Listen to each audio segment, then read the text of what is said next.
Hello Saber fans. Today I'm going to do a quick tutorial of basically gutting my son's Ultrasabers Fallen and putting in a Crimson Dawn V4 soundboard.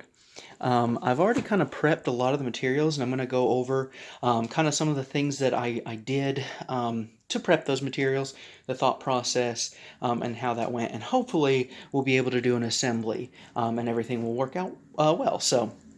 So first thing, of course, that you do, in this case, there's the pommel, the emitter, and then the middle section. Not all Ultra Sabers have that. A lot of them just have like the emitter and the grip section are all one piece. But in this case, I just went ahead and unscrewed that. I'm going to set that aside.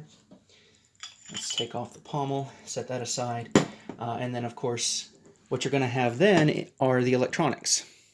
And so you can see up here, you've got the battery pack, the switch, and the LED module, and they're all just kind of loose in the hilt. And the switch was actually in there, and it's hot glued. So what I ended up doing, I was hoping to be able to take this apart and keep the wires and everything intact, but it really wasn't meant to be. As you can see, they just kind of electric tape the wires together. So I basically just pulled this, yanked it out, took the LED module, yanked that out, and then the switch was the hardest part because inside the hilt, let me see if I can kind of put that back in. So inside the hilt, it had a lot of electric tape. So, I'm sorry, not electric tape, hot glue. So I've seen a lot of people that will take and try to heat up this and kind of pull it out. But I found I don't like that. Just because hot glue and metal don't really adhere. So the hot glue just kind of holds it like a sticker, kind of.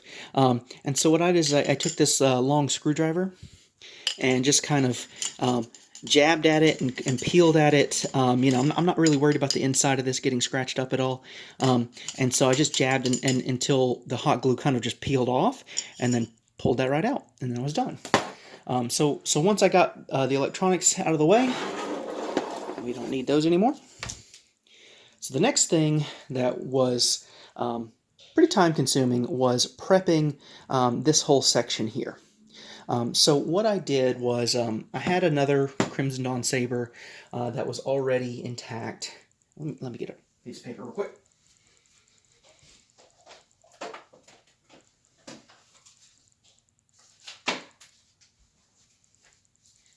So basically, you just take a piece of paper, and if you're just getting the core itself, or if you have any other sabers, just take a piece of paper and draw out. And that's very important. So like where the screw hole would be, you just put a dot, put another dot for the other screw hole, and then, a circle. Of course, I don't have the piece of paper I use, so you're definitely going to want to do this a little neater. But you just cut out that hole, and then use that as your map, essentially. And so what I decided to do was leave the switch hole completely intact. I did not mess with this. I found that it was pretty accurate or adequate for this switch. But the thing that I needed to do next was the hole for the recharge port. So the recharge port, take your time with that one. And what I recommend is, so I was initially just going to do this with a file and some sandpaper, but for Christmas, my family actually got me a power drill, and that came in super handy for this. So basically I took a pretty big drill, kind of drilled the hole in here, and then for the outside I took this file, and I recommend getting a file. I don't know if I'm going to be able to get a good angle on this, but this file is flat on one end, but it's actually curved on this top, and that really makes it easy to get into some of these. Take your time. This part is important, and it will take a while. So I made sure that I filed that, and the most important piece to that is that not only do you need it lined up for the recharge port, but it needs to be big enough to fit this plastic with a little bit of give. So you see I've got a little bit of wiggle because I'm not sure if this is going to line up exactly perfect. So I wanted to give at least a little bit of give so that, you know, once I get this assembled, I don't go, oopsie, it doesn't fit, and it's not going all the way into the charger. So take your time on that.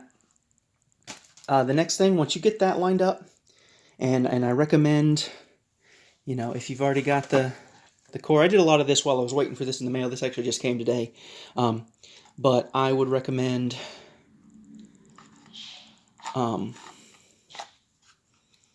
you know, just kind of fitting it to see. So you see I've got that lined up.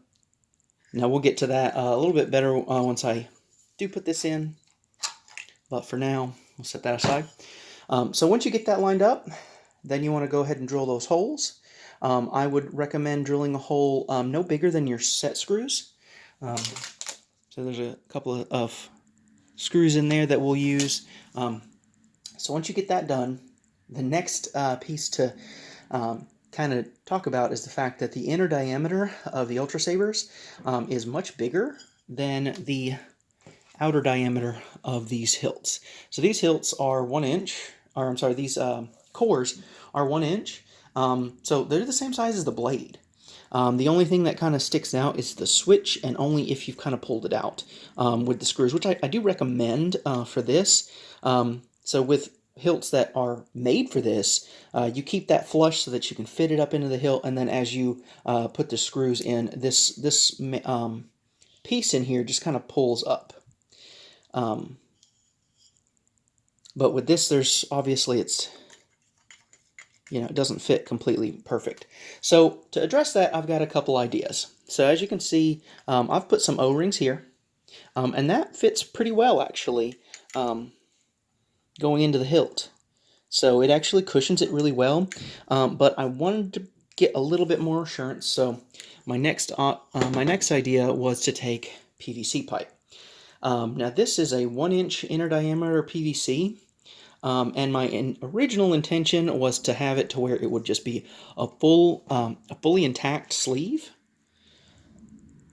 But my issue was the outer diameter of this didn't fit well inside here. So as you can see, I've cut it kind of semicircle. So you want it less, you want to be more than half. So this is a you know, capital C if you want to think of it that way, but it's very important that you need more than half. If I just cut this in half, it wouldn't really hold on to it, and I really need it to hold on. So if you see here, you know, that's, if I pull this way, it's not going to come off. And the important reason that I have the sleeve here, and I'm going to position it about there in the hilt, is that the battery, you know, if you just kind of tap it, you know, it'll come out. So while dueling, we don't want this to come out inside the hilt. So basically, I just have this sleeve here that will kind of protect that from coming out. The next thing, too, is that because we're going to take these screws and adhere them to the hilt, we want to make sure that the light stays in the center.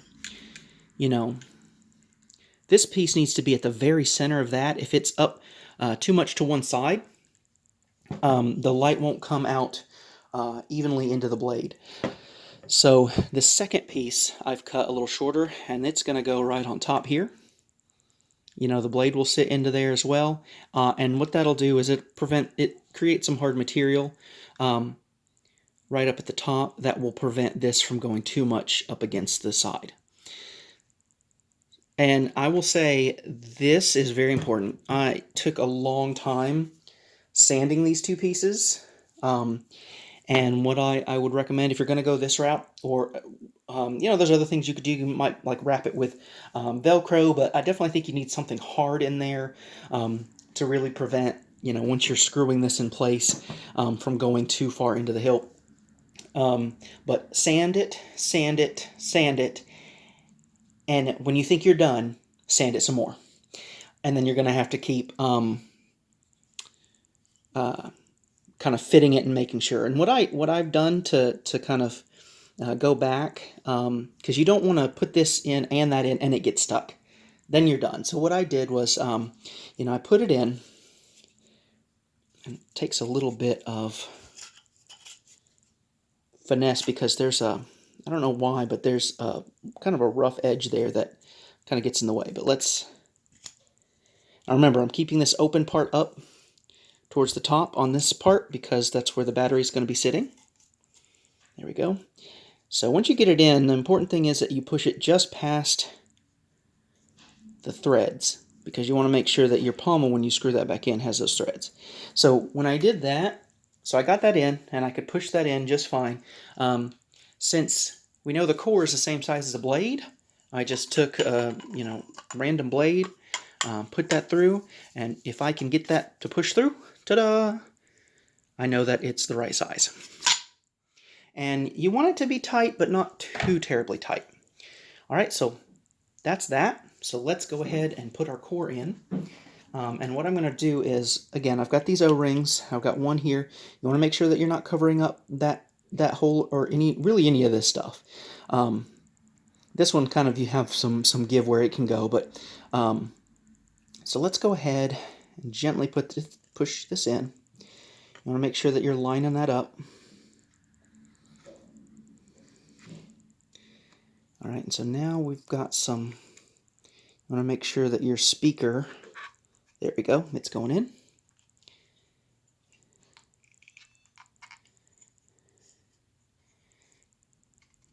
I'm just going to gently give it a little push now. My O-ring has decided to mess up on us. All right, so I'm going to pause the video real quick so I can get this situated right. All right, so I've got it lined up. You see there's the speaker there. You can see that PVC pipe around there protecting it.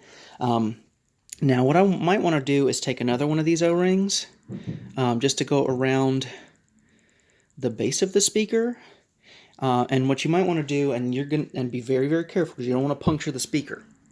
But take some kind of instrument. I feel careful enough to use this. You might want to use something a little softer, but I'm going to take this and just gently put the O-ring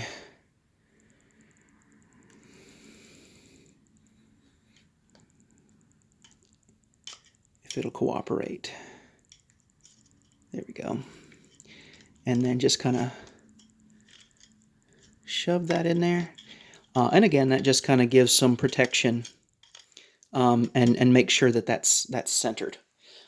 Hopefully that'll also kind of prevent some of the sound from echoing back into the hilt. I don't know about you guys, but I'm not a fan of that, where it's echoey in the hilt, so that might protect that too. All right, so now what we want to do, because when we tighten these screws here, that's going to push the entire core that way. So we want to make sure that this stays centered like that. So we're going to take this guy right here. I want to be real careful to get that. Now, if you sanded it well, like I sanded it a lot, and I will say, if you're going this route, the edges here are what's most important to get sanded. But take your time, sand it, fit it.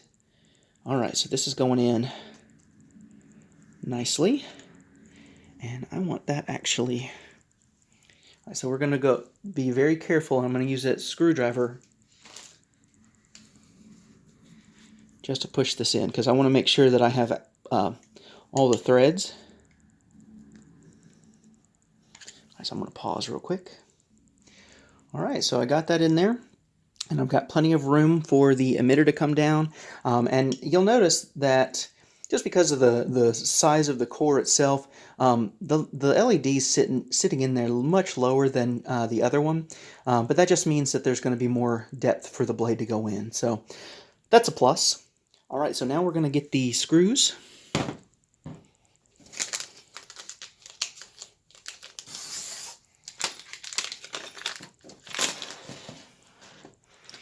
All right, and as you kind of can see, I had to kind of readjust that hole at least once before.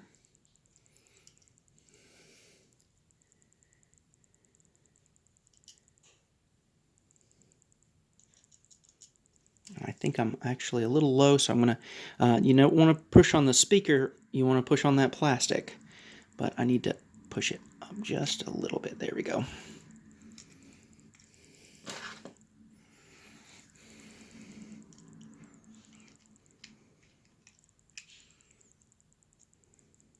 Let me get a flashlight.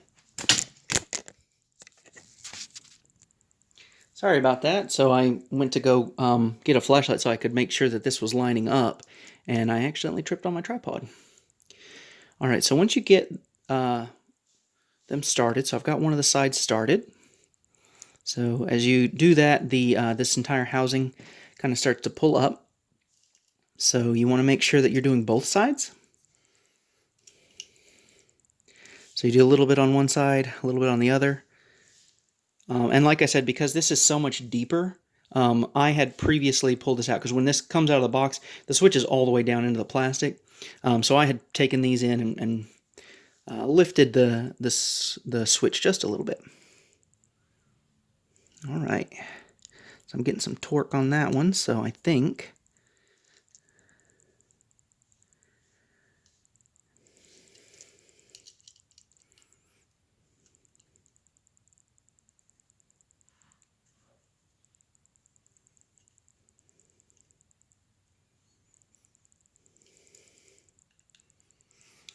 and that's it. So let me assemble the saber and we'll light it up. So let's wake it up.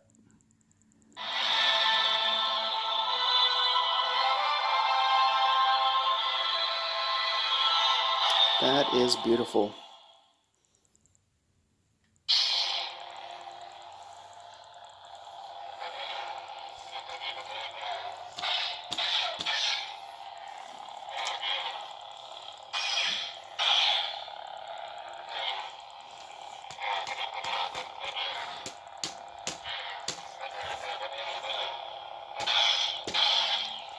Yep. Awesome. I know my son's going to enjoy that.